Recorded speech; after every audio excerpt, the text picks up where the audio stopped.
Let's now explore Quown decompositions a bit more.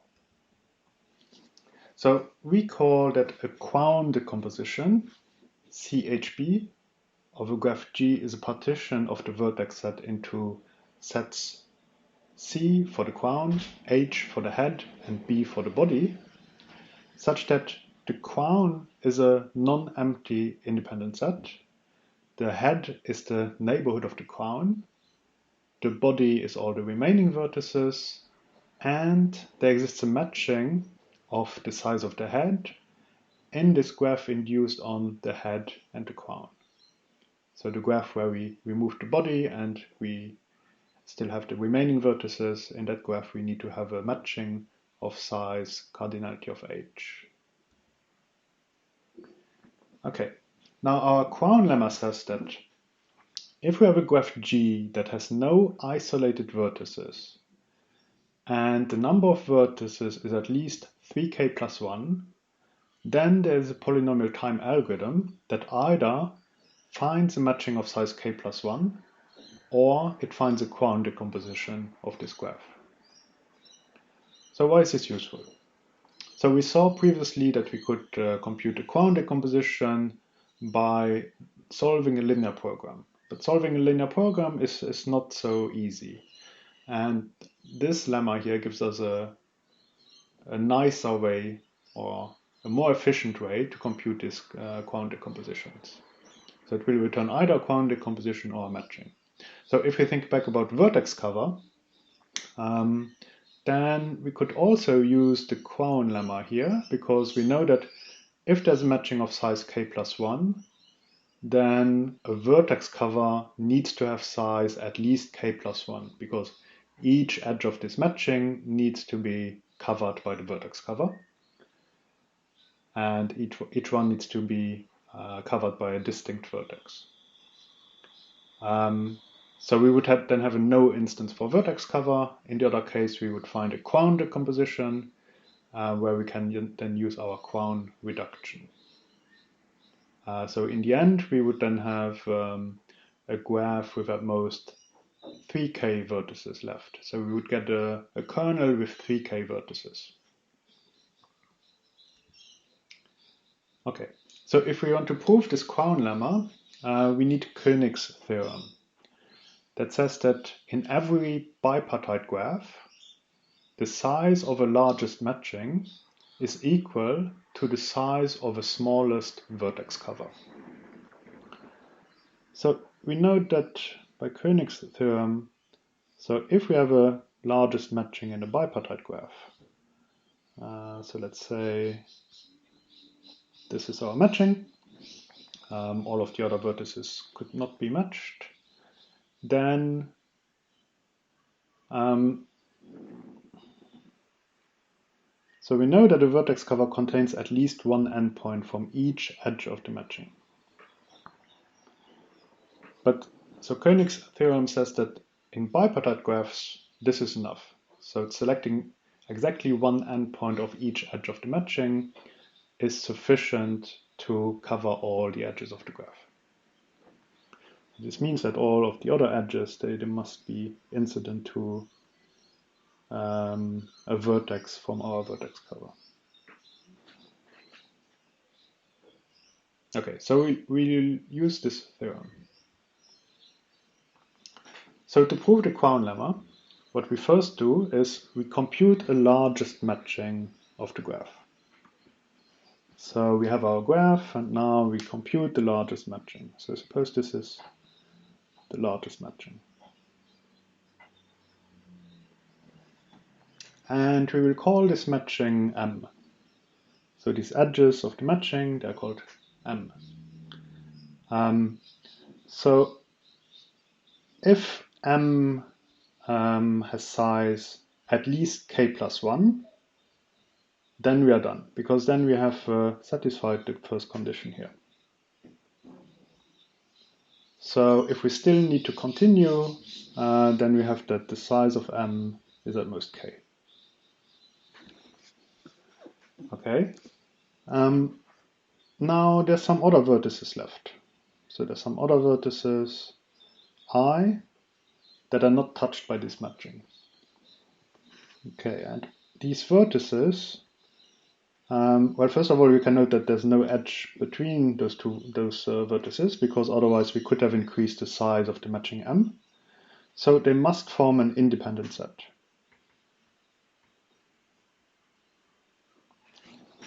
Okay. We also know that, so let's go back to the statement of the lemma. We have that the size of the vertex set is at least 3k plus 1. So at most 2k vertices are touched by the matching, because the matching has size at most k. Each edge of the matching touches 2 vertices, so there's at most 2k vertices that are endpoints of edges in this matching. So since there are at least 3k plus 1 vertices in total, we know that the size of I is at least k plus 1. Okay. Now what we are doing is we consider the bipartite graph. Let's take a different color. So that has where the edges have one endpoint in I and the other endpoint among the vertices of the matching M. So we look at this bipartite graph. Now, this is a bipartite graph, so we can use Koenigs' theorem. So we will compute a largest matching and the smallest vertex cover. So as an example, so this edge, and this edge might be in our matching. Let's add some more edges. Okay, and now our vertex cover contains one endpoint of each edge of this matching. Maybe this one, and that one. Okay. Now we have a largest matching of the red graph and the smallest vertex cover of the red graph of the same size.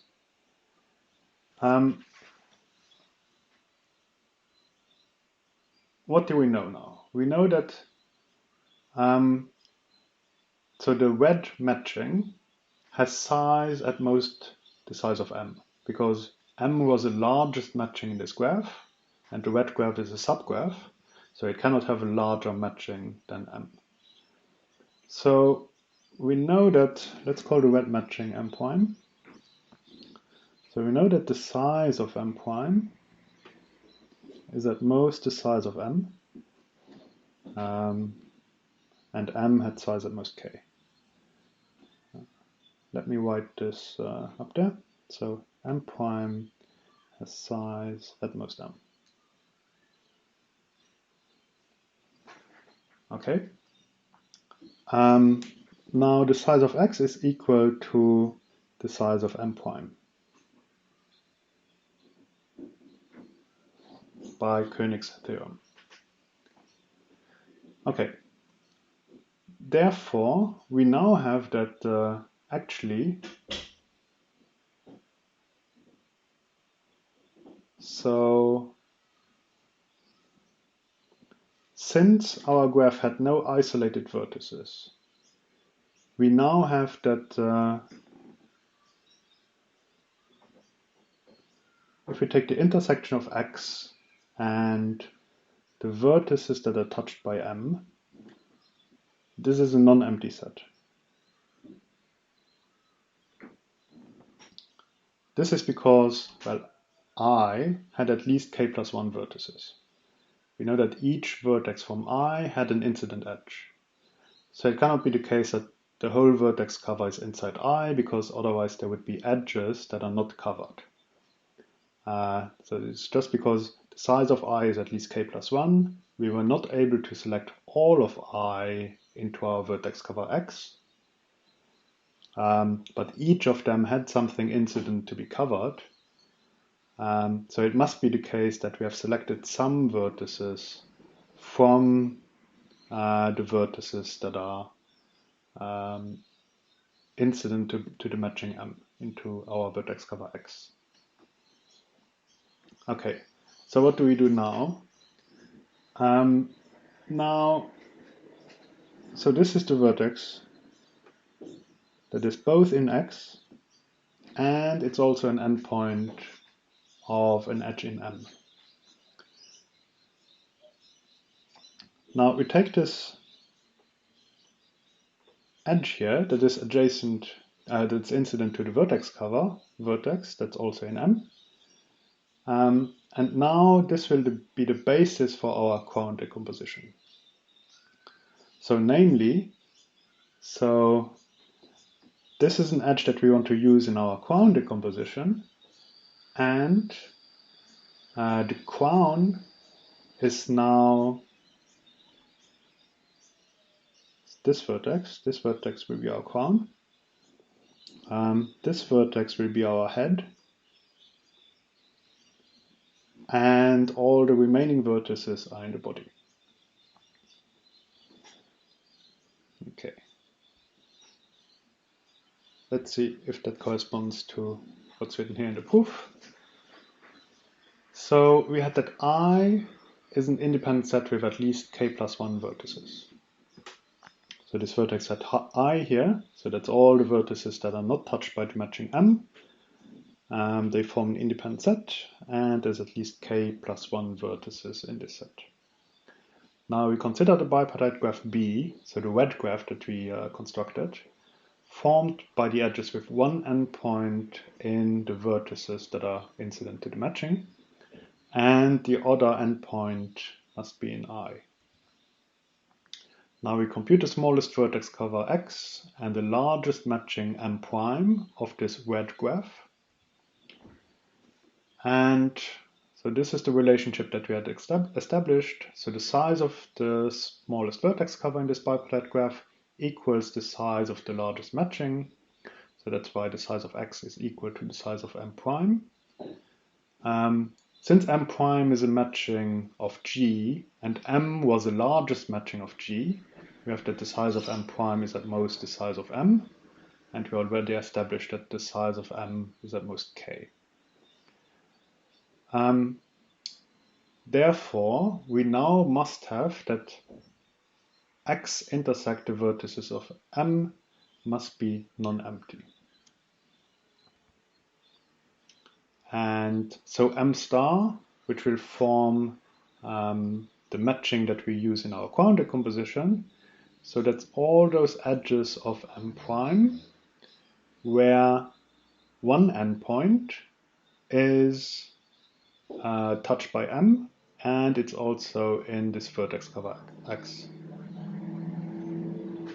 So, and by the previous condition here, by this non-emptiness condition, we know that M star is non-empty.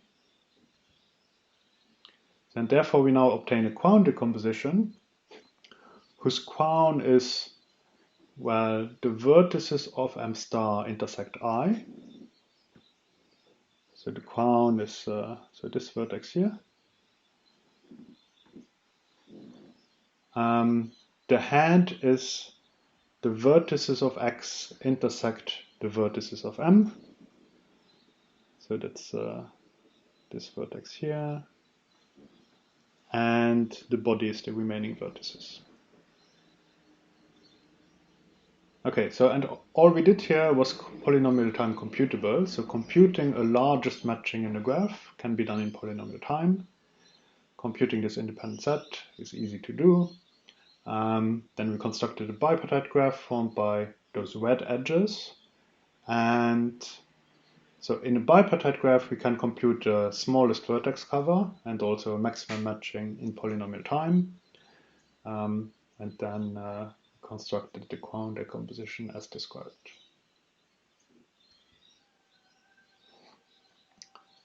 Okay, so this finishes the proof of the Quown lemma. Now, and we observe that this can also be used to get a kernel for a vertex cover, but we can also use it in other applications. So what do we do now after having computed a kernel? well, we can use any algorithm to compute an actual solution if we focus on exact solutions. If we focus on approximation algorithms, then this can sometimes be done. Here in the vertex cover example, it could be done, but this is not always the case. So there we need to actually look exactly at how the kernelization algorithm works. So if it always produces a subgraph of the original graph, it's quite likely that now computing an approximate solution of what it's left will also give us an approximate solution for the original instance. But this is not always the case. We have to be a bit careful here. So that's why brute force, fast exponential time algorithms, parameterized algorithms can always be used after kernelizing, often also approximation algorithms. Okay. But a parameterized algorithm may not always have a kernelization algorithm. One example is the coloring problem, graph coloring, parameterized by k. So the number of colors that you want to use. That one has no kernelization algorithm unless p equals np. Because a kernelization would actually lead to a polynomial time algorithm for 3 coloring.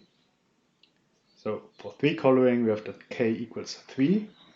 So if we could reduce any instance in polynomial time to an instance whose size is upper bounded by a function of 3, so that would be a constant, so then we could solve the NP-complete 3 coloring problem in polynomial time, which we do not expect.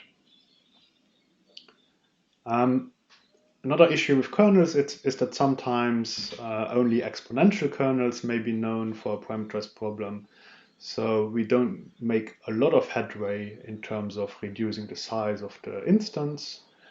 And so there's a whole theory about for which parameterized problems can we obtain polynomial kernels. And there's also lower bound machinery that allows us to establish kernel lower bounds. So that allows us to establish to prove that for some problem parameter combinations, we cannot get kernels that have polynomial size, let's say, unless some complexity classes collapse. So I just want to point to you that to the fact that there's a theory of kernel lower bounds that establish exponential lower bounds on the kernel size for certain parameterized problems, and lately they also have been extended to also establish polynomial lower bounds on kernel sizes.